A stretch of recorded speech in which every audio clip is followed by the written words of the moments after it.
Okay, yes, we are bored. We're all bored now.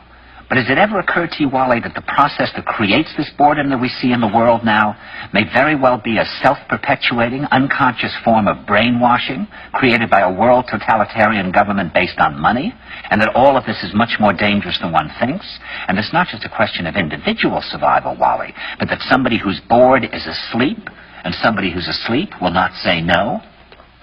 See, I keep meeting these people. I mean, just a few days ago, I met this man whom I greatly admire. He's a Swedish physicist, Gustav Bjornstrand, and he told me that he no longer watches television, he doesn't read newspapers, and he doesn't read magazines. He's completely cut them out of his life because he really does feel that we're living in some kind of Orwellian nightmare now, and that everything that you hear now contributes to turning you into a robot. And when I was at Findhorn, I met this extraordinary English tree expert who had devoted his life to saving trees. He just got back from Washington, lobbying to save the redwoods. He's 84 years old. He always travels with a backpack because he never knows where he's going to be tomorrow. And when I met him at Findhorn, he said to me, "Where are you from?" And I said, "New York." He said, "New York, yes, that's a very interesting place. Do you know a lot of New Yorkers who keep talking about the fact that they want to leave but never do?" And I said, "Oh, yes." And he said, "Why do you think they don't leave?" I gave him different banal theories. He said, "Oh, I don't think it's that way at all."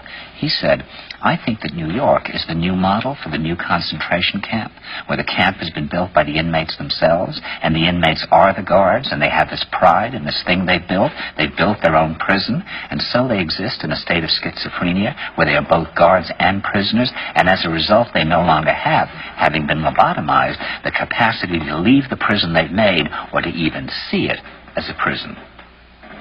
And then he went into his pocket and he took out a seed for a tree and he said, "This is a pine tree." He put it in my hand and he said, "Escape before it's too late." See, actually for 2 or 3 years now, Chiquita and I have had this very unpleasant feeling that we really should get out.